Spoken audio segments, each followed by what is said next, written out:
प्रिय विद्यार्थियों, संस्कृत प्रेम गंगा में आप सभी का स्वागत है। मैं हूं प्रेमलता और आज आप पढ़ने वाले हैं, समझने वाले हैं, सीखने वाले हैं तृतीय पाठ अलस कथा। यह क्लास 10th का है। तीसरा पाठ अलस कथा। अलस मने आलस्य, कथा मने कहानी। आलस्य की कहानी। पाठ के प्रस्तावना में आप सभी समझेंगे।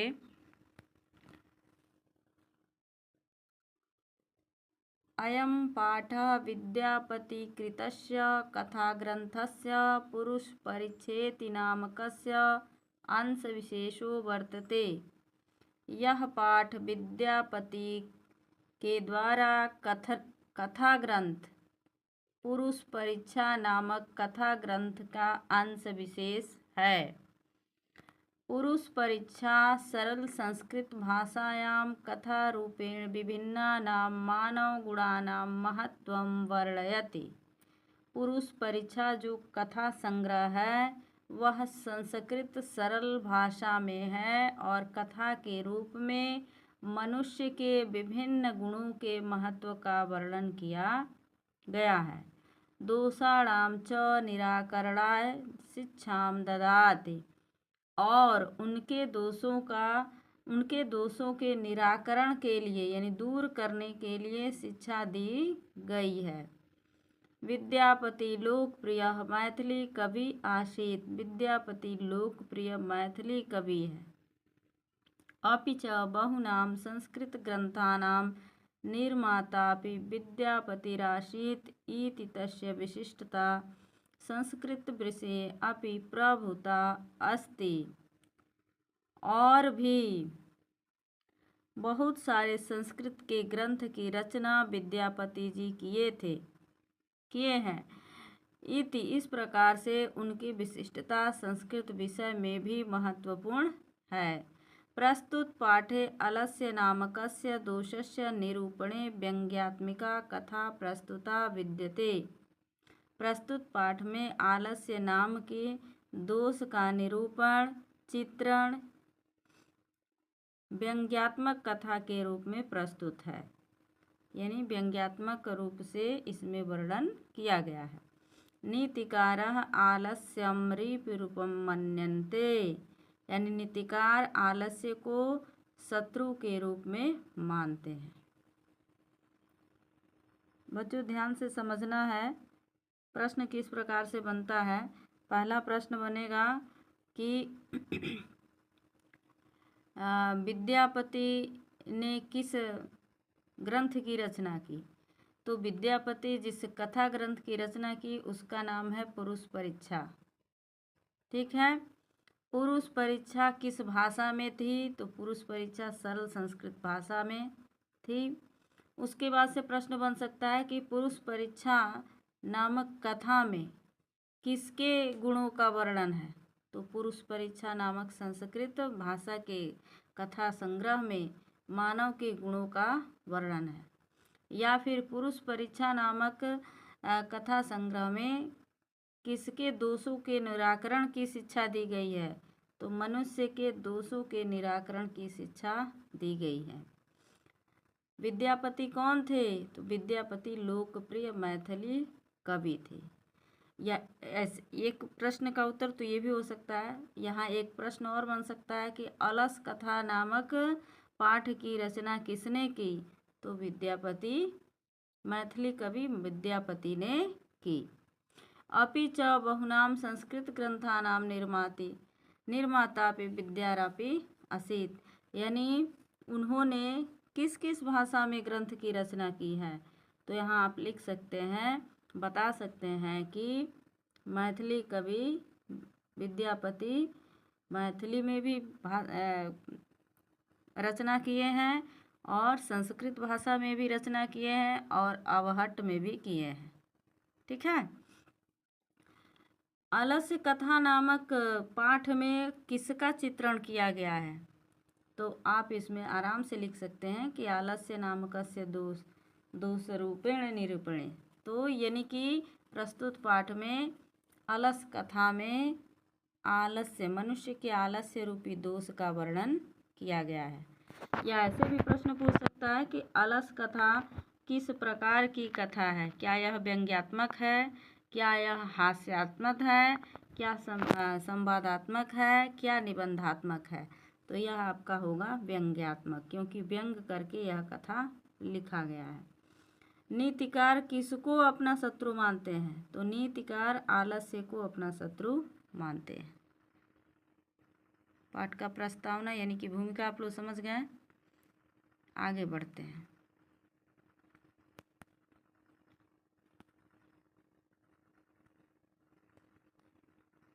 इस पाठ में आलसियों के बारे में बताया गया है और पूरी कथा उसी पर आश्रित है। अब कथा का आरंभ होता है, अच्छे से आप लोग समझेंगे। कथा के माध्यम से ही प्रश्न उत्तर है, कथा के माध्यम से ही आपकी संधि है, समास है, शब्दार्थ है।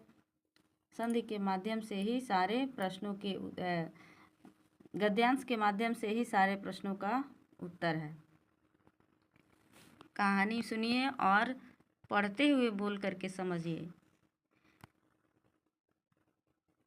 आसीत् मिथिलायां वीरेश्वरो नाम मंत्री, स च स्वभावात् दानशीलः कारुणिकश्च सर्वेभ्यो दुर्गतेभ्यो नाथेभ्यश्च प्रत्यहम् इच्छां भोजनं दापयति।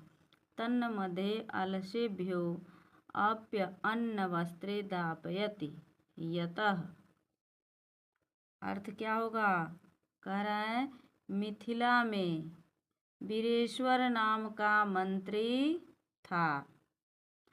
वह, वाक्य को जोड़कर लिखना है, और वह स्वभाव से दानशील था, यानी दान करने वाला था। कारुणिकश्च, दयालु था। सभी दुर्गतेभ्यो, यानी सभी दुर्गति वालों को, दीन दुखियों को, अनाथेभ्यश्च, यानी अनाथों को, प्रत्यहम, यानी प्रतिदिन, इच्छाम भोजनम, प्रतिदिन उनके इच्छा के अनुसार भोजन देता था। तन्मध्ये, उसी के बीच में आलसी भी आ जाते थे, तो उन आलसियों को भी वह अप्यन्न वस्त्रे, यानी अन्न और वस्त्र भी देता था। जतः, क्योंकि, निर्गतीनां च सर्वेषाम् आलसः प्रथमो मतः, किंचित् क्षमते कर्तुं जाठेरा अपि वहिना। निर्गताम माने दुर्गति वालों को, यानी दीन दुखियों में, दुर्गति वालों में सबसे पहला स्थान, प्रथम मत, पहला स्थान आलसियों का है। किसका है? आलसियों का है।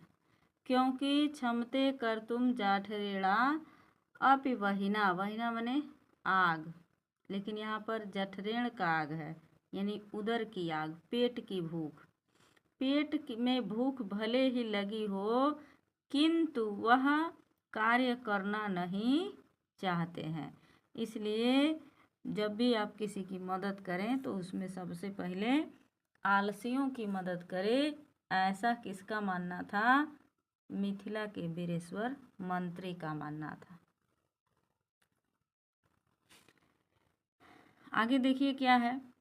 ततो अलस पुरुषाणाम तत्रेष्ठलाभं श्रुत्वा बहवः स्तंदु परिमृजास्तत्र वर्तुलीभूव यतः। इस तरह से सुनकर जो आलसी पुरुष है, वहाँ अपने लाभ को सुन करके, यानी कि वीरेश्वर नाम का जो मंत्री है वो बड़ा ही दानी है, बड़ा ही करुणामयी है, उसके अंदर बहुत दया है। वह कहता है कि आलसियों का सम्मान करना चाहिए, उसे दान करना चाहिए, क्योंकि वो सब कमाना नहीं चाहते हैं, हाथ पैर हिलाना नहीं चाहते हैं, मेहनत करना नहीं चाहते हैं, अगर काम नहीं करेंगे तो भूखे पेट मर जाएंगे, इसलिए उनको भी दान देना चाहिए। इस तरह की बात जब सुने कौन? तो वो आलसी, जितने आलसी थे वो सब सुने तो अपने बहवा, यानी बढ़े हुए, स्तंदु परिमृजा, यानी बढ़े हुए तोंद को ले करके, और वहाँ बातचीत करने लगे और जमा हो गए, यानी ढेर सारे आलसी वहाँ इकट्ठा हो गए अपना अपना बड़ा बड़ा पेट लेकर या तोंद लेकर के। किस लिए भाई? पेट और तोंद क्यों यहाँ पर दिया गया है? क्योंकि बिना मेहनत के खाने को वहाँ मिलेगा। जतः क्योंकि स्थिति सौकर्यमूला हि सर्वेषामपि संहते सजातीनां सुखम दृष्ट्वा के न धावन्ति जन्तवः। स्थिति माने स्थिति होती है, सौकर्य मूला माने सुविधाजनक, ही माने हो, सर्वेशाम सभी भी अपने संहते माने अपनी संहत में चले जाते हैं, अपने ग्रुप में अपने टीम में जाते हैं। सजाति नाम अपने अपने जाति के, यानी अपने स्वजाति के। अब यहाँ पे स्वजाति से क्या मतलब? अगर एक आलसी है और 10 ठो और आलसी हैं तो सब अपने एक दूसरे की स्वजाति है। तो सुखम दृष्टवा माने देखकर, कौन नहीं धावंती, जंतवा जंतवा माने प्राणी, और धावंती माने दौड़ता है, के माने कौन, अन्य माने नहीं। यानी इसका अर्थ हुआ कि सुविधाजनक स्थिति को देखकर सभी अपने अपने संहत में अपने अपने समूह में दौड़ने लगते हैं। कौन है? जो अपने जाति के यानी स्वजाति के सुख को देख करके उसमें दौड़कर नहीं जाते हैं। यानी एक ऐसा आलसी पुरुष है जिसको फ्री का भोजन मिल गया और फ्री का वस्त्र मिल गया, तो जाके दूसरे आलसी उससे कहता है, तो दूसरा तीसरे से कहता है। तो जितने भी आलसी हैं वो सोचते हैं काहे लिए मेहनत करे, क्यों परेशान हो, क्यों परिश्रम करे, पसीना बहाए, जब यहाँ पर वीरेश्वर जी फ्री का सब कुछ दे रहे हैं तो काहे हम मेहनत करें, हम भी उसमें चलते हैं। तो इस तरह से सब वहाँ पर दौड़ते हुए आ जाते हैं। आगे क्या है? आगे का पैराग्राफ क्या कह रहा है? पश्चाद अलसानां सुखम दृष्ट्वा धूर्ता अपि कृत्रिमालस्यं दर्शयित्वा भोज्यं गृह्णन्ति।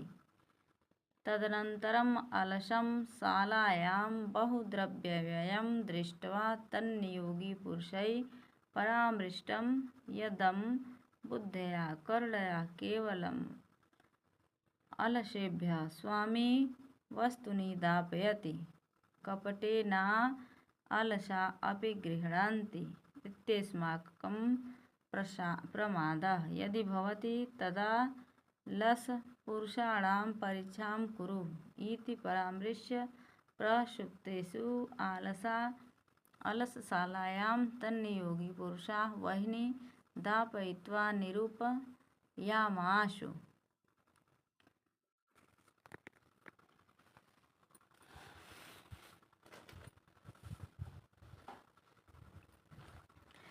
कह रहा है कि जब सभी स्वजाति या आलसी एक साथ लाइन लगाकर खड़े हो गए तो उसके पश्चात आलसियों के सुख को देख करके धूर्त लोग भी कृत्रिम आलस्यम दर्शित्वा भोज्यम गृह्णन्ति, यानी जो भी आलसी थे उसके सुख को, क्योंकि वहाँ बिना मेहनत बिना परिश्रम के वस्त्र भी मिल जाता था, भोजन भी। तो जो भी धूर्त लोग थे वो भी बनावटी अपने अपने शरीर में, वो आलसी नहीं थे स्वभाव से, लेकिन वो भी बनावटी आलसी अपने आप में ला करके दिखा करके और भोजन को ग्रहण करने चले जाते थे। कहाँ जाते थे? तो मिथिला के वीरेश्वर नाम के जो मंत्री था उनके यहाँ जो अलसशाला था वहाँ चले जाते थे और वहीं बैठकर भोजन ग्रहण करते थे। उसके बाद अलसशालायां बहुद्रव्य व्ययं दृष्ट्वा तन्नियोगी पुरुषः परामृष्टः। उसके बाद अलसशालायां माने जैसे पाठशाला, पाठ में पढ़ने वाले लोगों को रखा जाता है ना, पठन पाठन, पाठशाला, धर्मशाला, सारे शब्द होते हैं ना, ये शाला से अर्थ होता है घर, अलसशाला तो आलसियों का घर। उसके बाद से आलसियों के घर में बहुत सारे, जहाँ पर वीरेश्वर जी फ्री का भोजन और वस्त्र दान कर रहे थे आलसियों के लिए, वहाँ पर बहुत सारे द्रव्य यानी धन खर्च होने लगा। और यह देख करके जो अलसशाला के जो नियुक्त कर्मचारी थे या राजयोगी थे जिसको वीरेश्वर ने नियुक्त किया था, वो सब परामृष्ट किससे परामर्श करने लगे? वीरेश्वर से। आपस में विचार विमर्श करने लगे कि यद क्षम्य बुद्ध्या करुणया केवलम अलसेभ्य स्वामी वस्तुनि दापयति कपटेन अलसाः अपि गृह्णन्ति इत्यस्माकं प्रमादः। कह रहा है कि यदि बुद्धि से और करुणा से केवल आलसी लोगों को ही स्वामी ने वस्तु दान देने का आदेश दिया है। कौन ये बात कर रहे हैं? ये जो कर्मचारी नियुक्त किए गए हैं अलसशाला में, जिसको वीरेश्वर ने नियुक्त किया है, वह आपस में बात कर रहे हैं कि इसमें तो प्रतिदिन धूर्त लोग आकर बैठ जा रहे हैं। जो आलसी नहीं है वो भी आलस दिखा करके उसमें बैठकर भोजन कर रहे हैं, जिससे कि बहुत सारे धन खर्च हो रहे हैं। तो इन लोगों को आदेश क्या है स्वामी की तरफ से कि केवल आलसी लोगों के लिए ही वस्तुदान करना।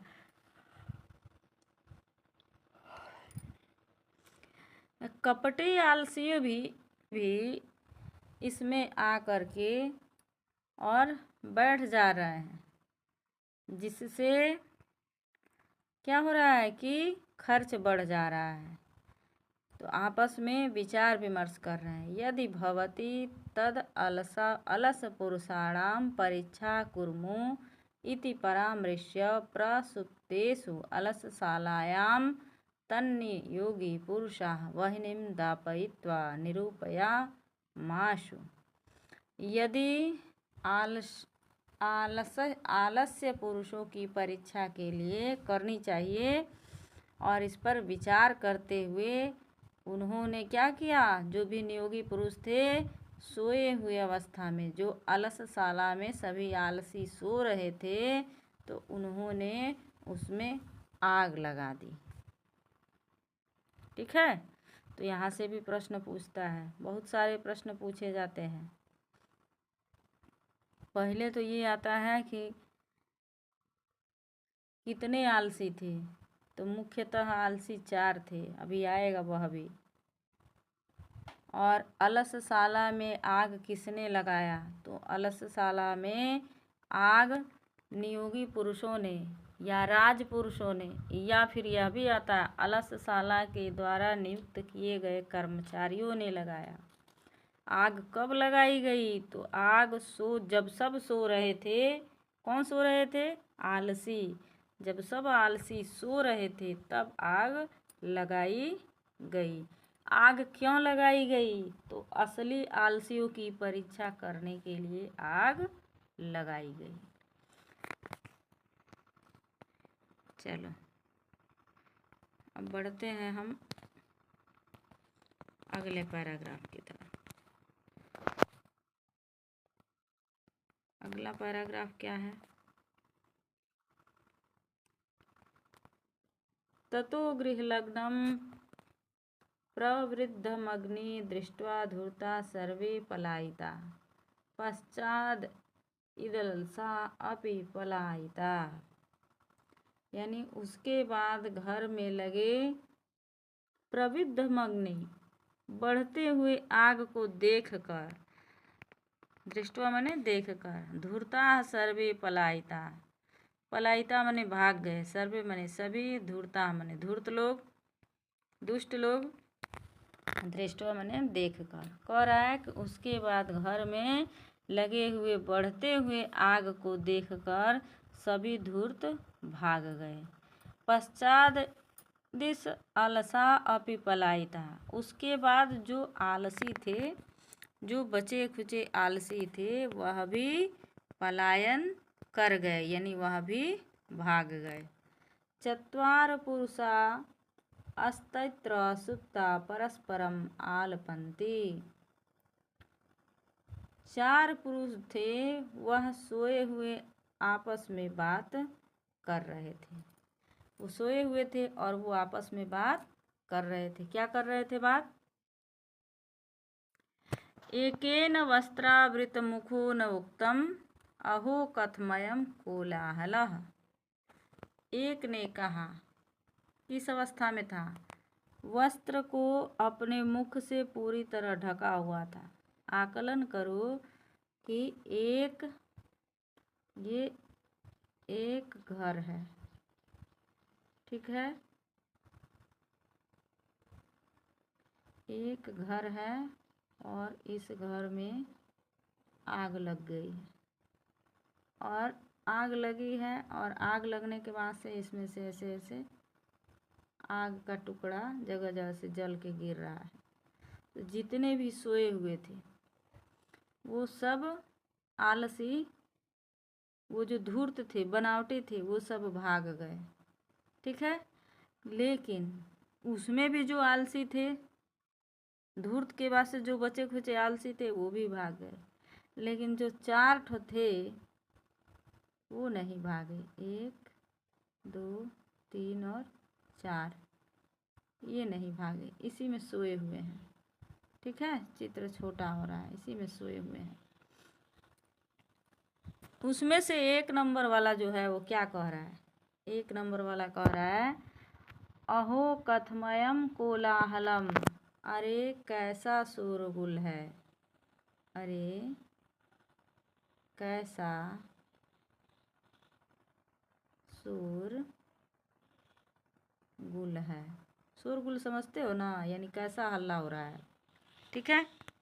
अब मुंह पर वस्त्र को ढके हुए है, यानी चद्दर ओढ़ा हुआ है और इतना आलसी आदमी है कि उस घर में आग लगा है और मुख पर से चादर भी नहीं हटा रहा है और कह रहा है कि अरे ये कैसा कोलाहल है, यह कैसा शोरगुल है, ये कैसा हल्ला है। अब दूसरा क्या कह रहा है? दूसरा कह रहा है, तक्यर्ते यदस्मिन् गृहे अग्निर्नग्नो अस्ति। दूसरा उसे समझा रहा है। क्या समझा रहा है?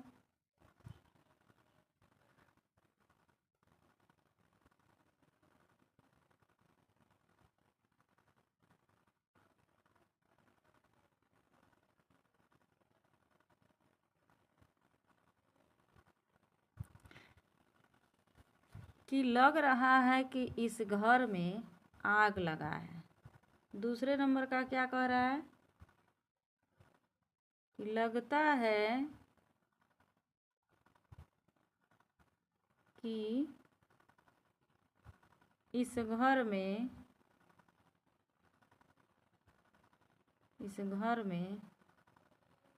आग लगी है, ठीक है। दूसरा नंबर वाला कह रहा है, तृतीयो नोक्तम। अब तीसरे वाले ने क्या कहा? कह रहा है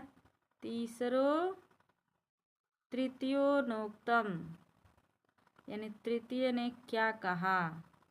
जो तीसरे नंबर का आलसी है वो क्या कहा?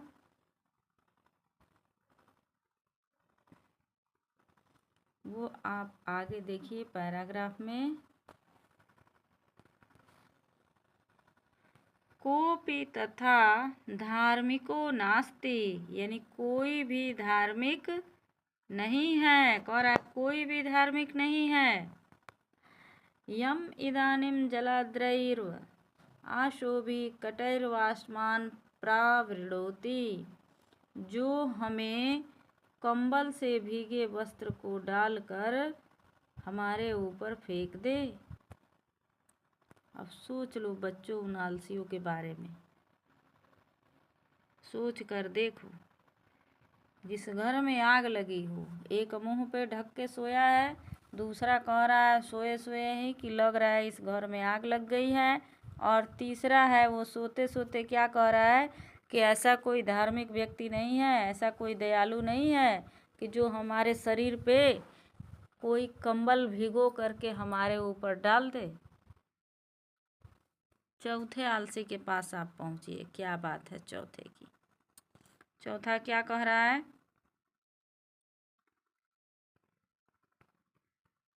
चतुर्थे नोक्तम अये वाचाला, कति वचनानि वक्तुं शक्नुत तूष्णीं कथम न तिष्ठता।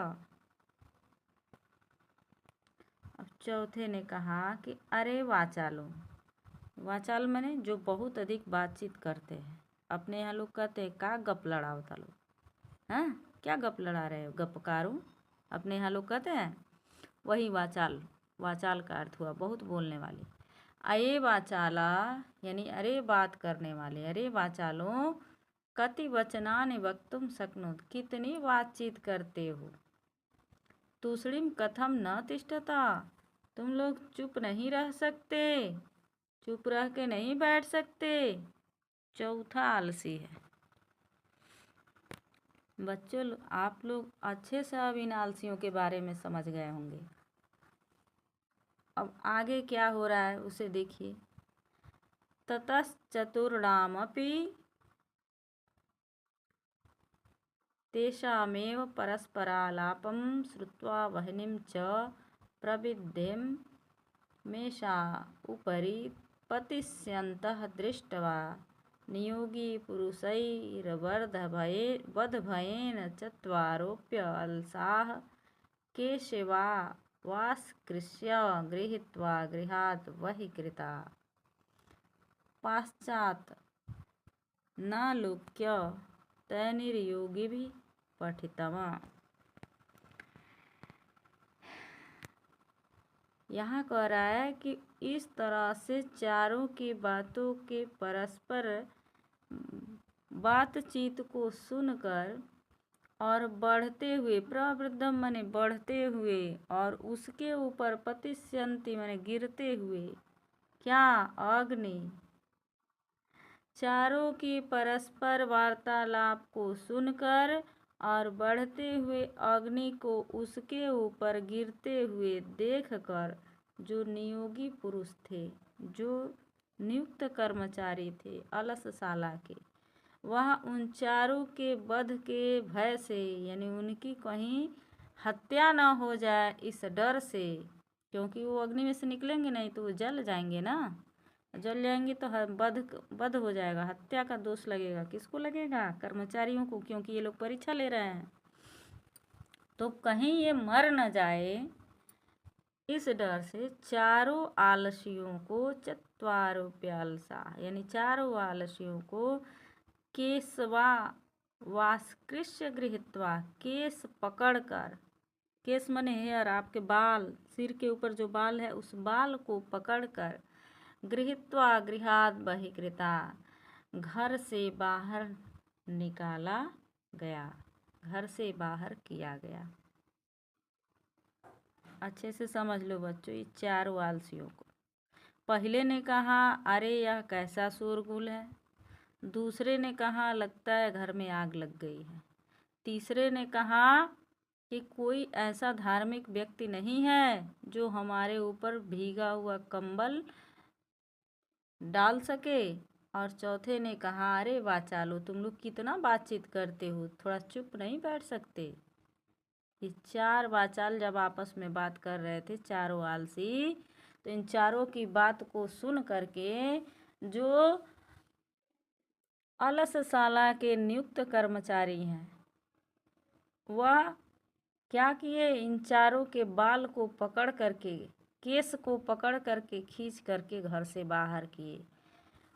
उसके पश्चात जो नियुक्त राज पुरुष है या योगी है, नियोगी योगी है, उन्होंने पठितम यानी पढ़ा। क्या पढ़ा? पतिरेव गति स्त्रीणाम बालानां जननी गति, न अलसानां गति काचित् लोके कारुणिकं विना। यानी पति की गति स्त्री से है,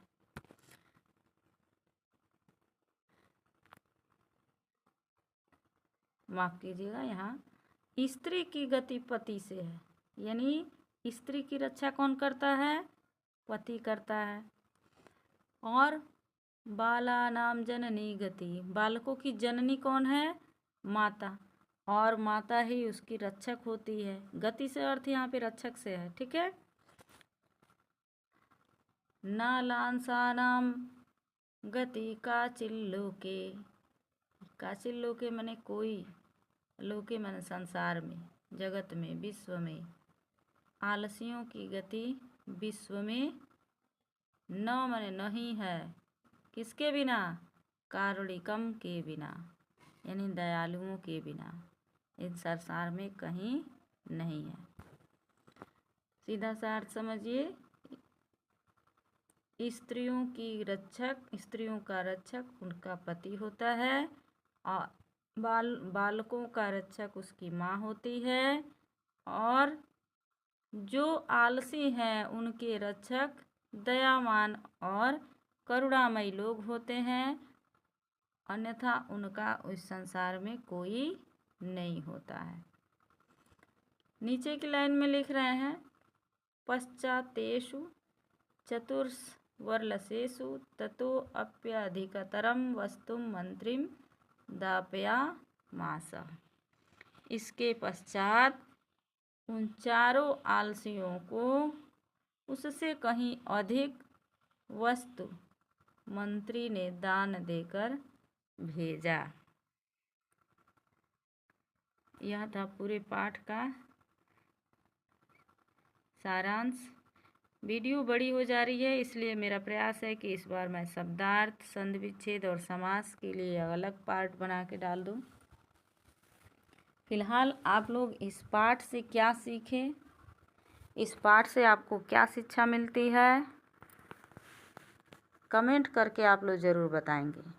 और जो भी बच्चे अभी तक चैनल को सब्सक्राइब नहीं किए हैं वो चैनल को सब्सक्राइब कर लें, ताकि बार बार ये ना कहें कि मैम आपका वीडियो अपलोड नहीं है, मुझे मिल नहीं रहा है, मुझे जानकारी नहीं मिल पा रही है। तो वीडियो आप सब्सक्राइब करें चैनल को, और उसकी जो घंटी वाले बटन है उसको प्रेस कर लें, ताकि जो भी वीडियो उस पर अपलोड हो तो आपको समय से प्राप्त हो सके।